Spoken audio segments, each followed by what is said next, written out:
So, over the past months, we've done a search all over Flanders to find the 5 most promising young entrepreneurs.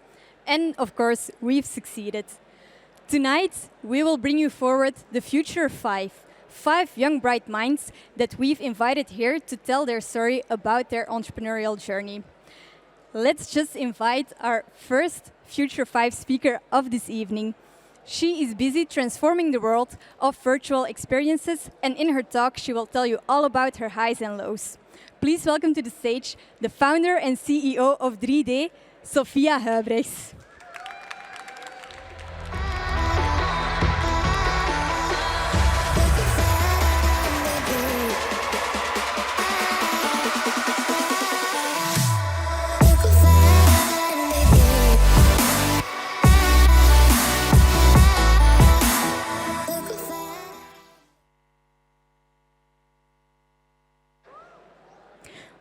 Welcome, Sophia. How are you doing? I'm doing fine, thank you. First off, congratulations on being selected for the Future 5. Thank you. How did you feel hearing the news?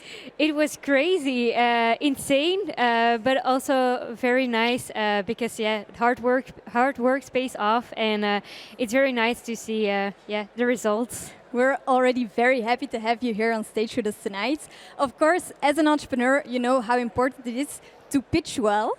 So we are going to give you the stage tonight to show us your pitch, to tell us about yourself, about what 3D is, and how you find your drive as an entrepreneur. So Perfect. I will get off stage and give you your place. Good luck. Thank you.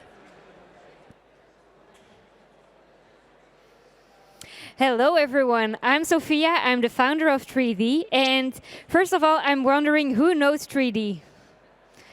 Wow, okay, a lot of people know it already, and who knows what virtual tours are? Well, so basically at 3D, we start from the same basis as a virtual tour, and so we allow you to see any existing space wherever you are, whenever you want to, on the device of your choice. Now, our strength is that we have one virtual tour and that we can personalize it for different purposes. So for example, the first one is the war on talent. It's a very actual topic, and the reason that businesses have a lot of troubles hiring people is because when you see an open vacancy, it looks like this. Even though the businesses are different, the starting point is the same, and that's why at 3D we thought we're going to change this by making a virtual tour of the company so that applicants can already see where they're going to work. They can already meet their colleagues by watching testimonials, and they can also watch the other job openings, because often they see one job opening, but maybe there's another one that fits their profile better, so they can already check out the other ones. And then we also added a Google Maps feature so that they can see how they have to get there when they apply and they have to go physically to the business. Now, our second pillar is the onboarding. Often when people start at their first day at work, they get a binder full of paper and they get a video with a lot of trainings. But we thought, okay, we can do this better. For example, you can find your meeting rooms instead of having to ask people and having to look for your meeting room. You can just check it out on the virtual tour.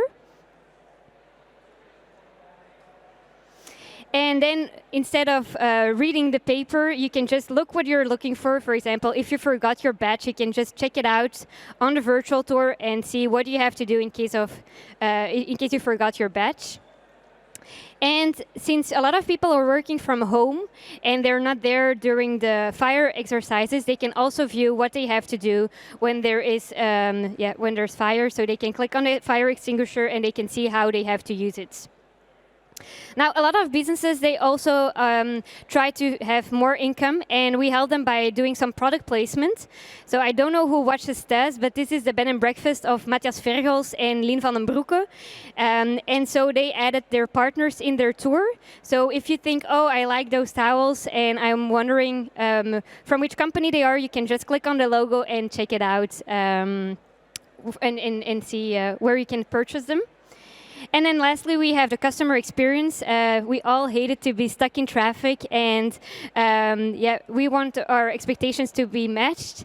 And that's why we have a showroom that can look like this. So we can, you can really see how it looks like how the product looks like in real life. You can see how-to videos so that you know how you have to use it or how you have to, and then you can also purchase the products directly in the web shop. Now, as you can see, we have a lot of customers yet, both big companies and small companies. And if you have a company that can use this store, or if you're looking for a nice internship, we're still looking for interns, so you can always contact us and follow us on Instagram and LinkedIn to follow our journey. Thank you all.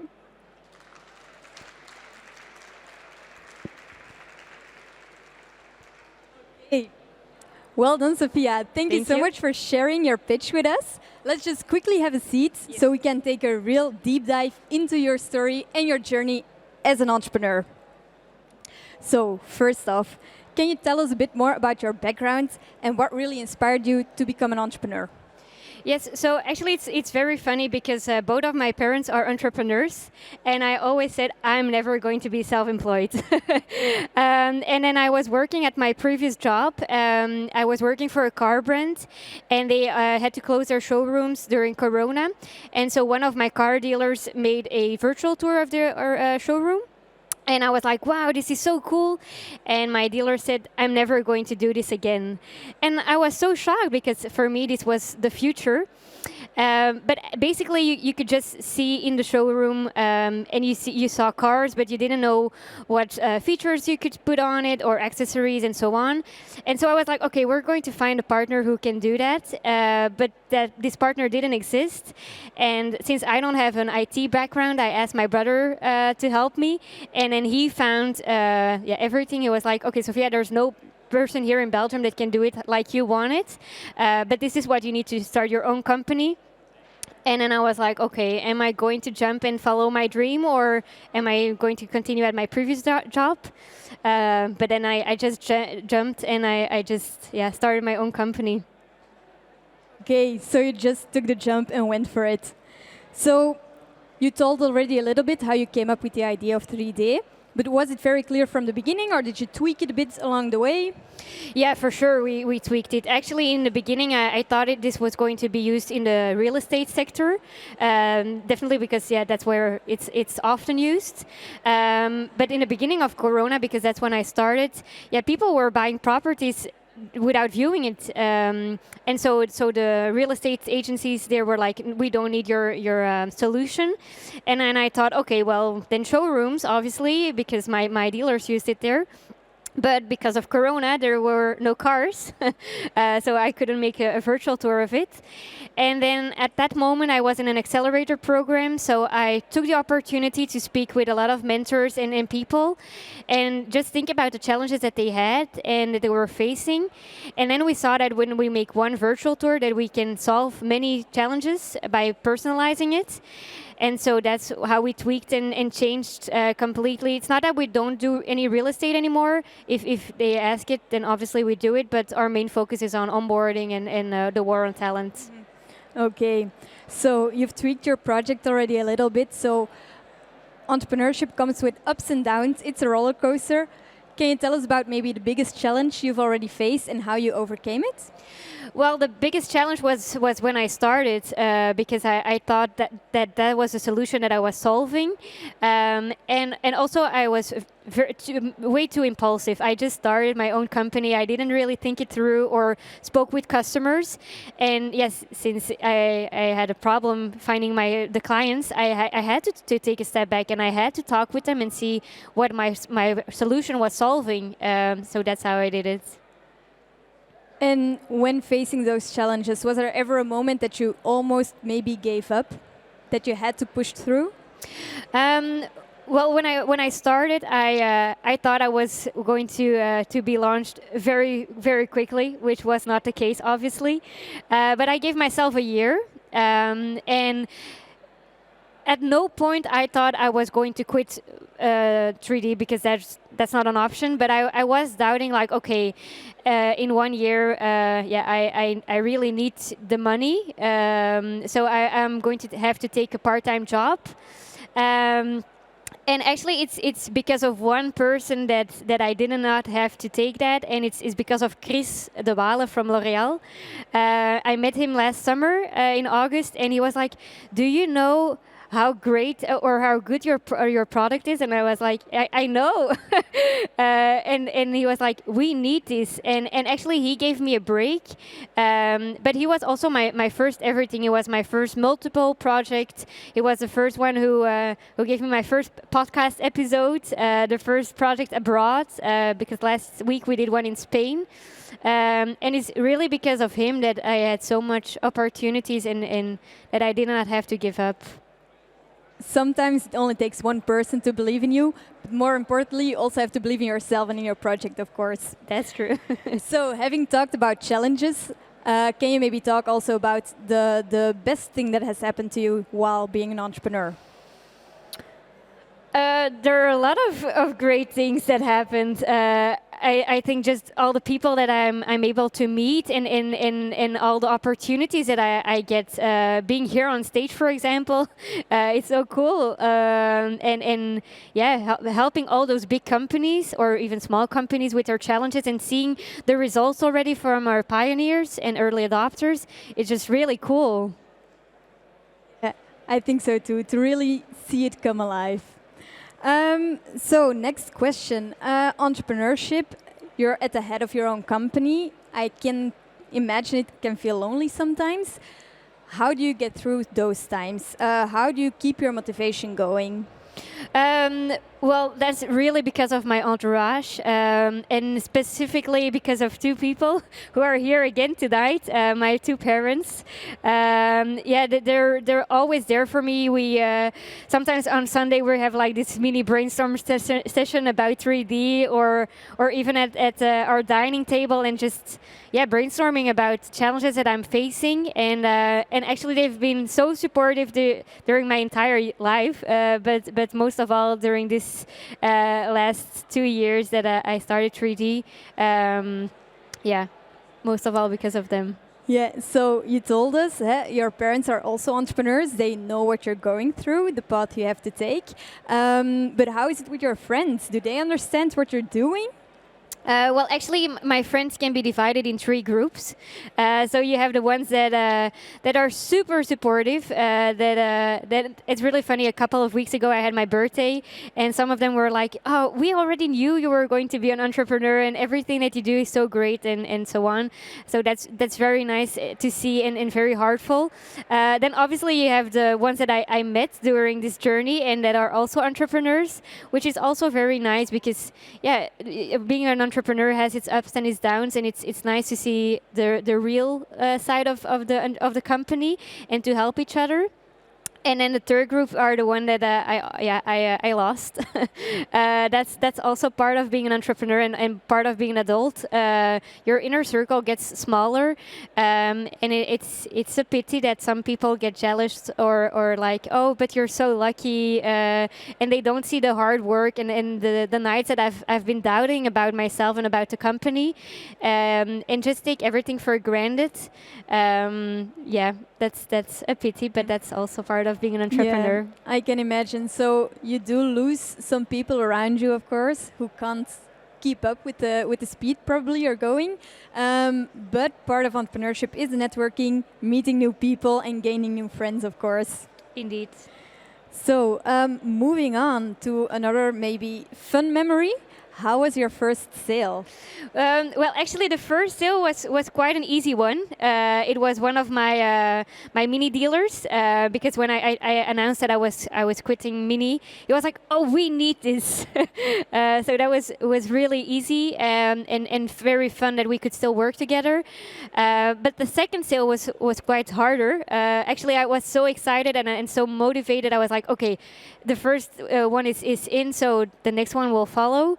But the second one was quite harder. And I think it was like 6 months later, so quite some time between. But it was very nice that we had a break, and that they believed in us, and they were like, okay, we need this in yeah. As you mentioned, you thought you would kick off your project right away, which might have seemed like that with the first sale. But of course, entrepreneurship goes with ups and downs, so the second sale. But you're still going, so I better have followed more sales. So how do you ensure that you keep having sales, and how do you ensure that your business stays ahead of the competition? Well, actually, 3D always focuses on our clients. Everything is in function of their needs and their challenges, and we stay ahead of the competition because of them. They come up with features that we don't have, and they're like, oh, how cool would it be if we could do this? Or we're facing this challenge. How can we solve this? And then we're like, okay, let's brainstorm. We can add this feature and maybe this way. And yeah, obviously, when we have to develop new features, we have to think about it. If other companies are going to use it as well, but it's really because of my customers that I'm standing here today, and that 3D is always ahead of the competition. Talking about new features, you've probably already heard of ChatGPT. We would like to know your opinion on it. Do you use it, or how do you see the future of it? I think it's an amazing tool, but obviously you need to know how to use it. You don't have to just copy paste everything that they say. You have to read it through, and you have to ask the good questions. But there are quite some trainings and podcasts about it, about how or blogs about how you have to ask the right questions. So yeah, I obviously use it for many purposes, and then I add Sophia Twitch to it. But I'm a big fan of it. I can imagine that it does help you write text quicker. Just give it your own touch afterwards. That's true. So we have 2 more questions for you. Mm-hmm. First off, what is your biggest lesson that you've learned as an entrepreneur so far? Speak with your customers and do market research, because yeah, obviously you're a fan of your own brand and your own product, but people are not waiting for you. So if you do some market research and you see if you're really solving the problem that you think you're solving, that's really important. And yeah, always speak with your customers. Yeah. Always keep the customer in mind. Indeed. Noted. And then, last question for you tonight. What is your biggest tip to give those who are thinking of starting their own business? Just do it and follow your dreams, or one day you'll end up working for someone who did. Very nice. I think just do it is the biggest thing to take with you. Take the leap, dare to pursue your dreams. So, thank you very much, Sophia, for joining us on stage tonight and introducing us to 3D. Thank you.